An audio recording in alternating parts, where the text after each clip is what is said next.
Sahabat muslim, bicara mengenai adab bertamu, pastinya kita sering mendengar nasihat orang tua kita dahulu, yakni jika kita bertamu ke rumah orang, ada baiknya masuk dalam keadaan buta dan keluar dalam keadaan bisu, yang maksudnya kita tidak perlu mengetahui urusan pemilik rumah, dan ketika selesai bertamu tidak perlu menceritakan aib dan kekurangan pemilik rumah.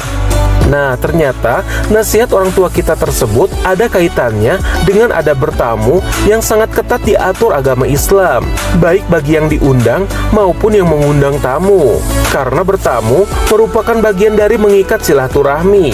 Adapun adab kita sebagai tamu ialah yang pertama, mengetuk pintu dengan tidak menghadap isi rumah, karena dikhawatirkan kita akan melihat isi rumah saat pintu dibuka, yang membuat pemiliknya malu, serta mengucapkan salam atau meminta izin maksimal sebanyak 3 kali.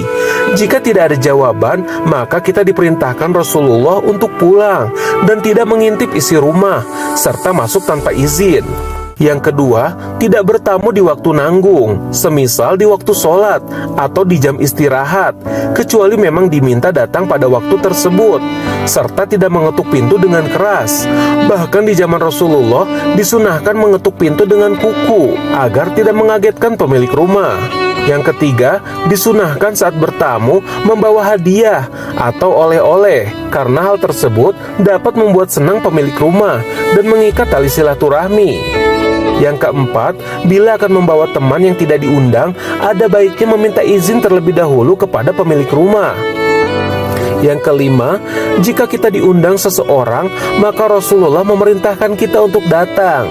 Namun tentunya dengan memperhatikan hal berikut ini, seperti tidak ada kemungkaran di rumah yang mengundang, semisal ada pesta minuman beralkohol. Kemudian, penghasilan yang mengundang bukan dari penghasilan haram, namun ada ulama lain yang membolehkan karena makanan haram yang disajikan menjadi dosa pemilik rumah. Adapun ada bagi yang mengundang atau pemilik rumah disunahkan untuk melayani tamu dengan hidangan terbaik.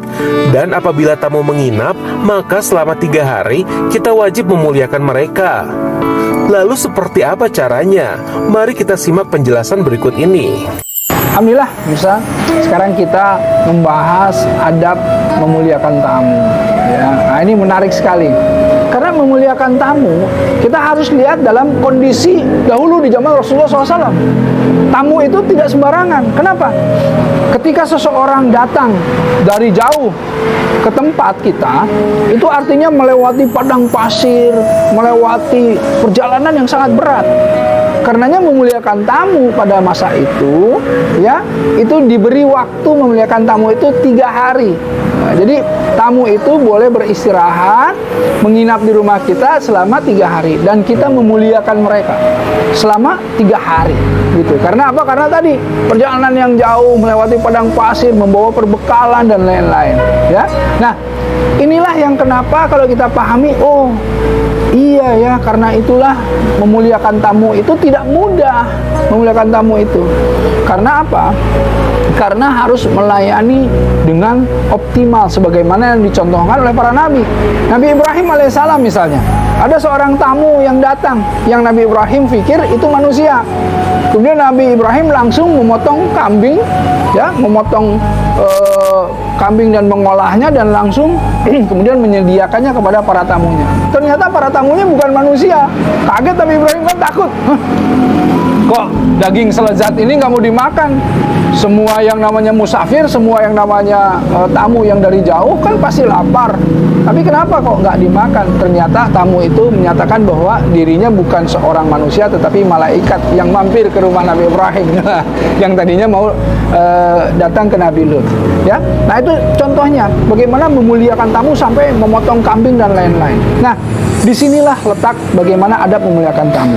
Jadi kita harus kemudian ramah terhadap tamu, melayani tamu kita, ya, dengan lapang hati, kemudian memberikan yang terbaik apa yang kita punya kepada tamu tersebut. Jadi melayani, kita berikan makanan, minuman dan lain-lain.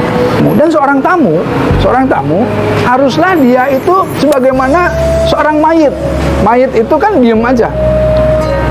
mau di kafani, mau dimandikan, mau diapakan, diam saja. Nah, karenanya seorang tamu berlakulah sebagai mayit. Maksudnya apa? Maksudnya dia jangan meminta. Dia kalau dikasih ya sudah, alhamdulillah. Kalau tidak dikasih ya sudah, nggak apa-apa, begitu loh. Ya, jadi jangan tiba-tiba seorang tamu memberatkan yang namanya tuan rumahnya. Nah, ini indah sekali. Jadi di dalam Islam antara tuan rumah dengan tamu semua ada adabnya dan semuanya yang mempersaudarakan dan memberikan kebaikan-kebaikan yang banyak.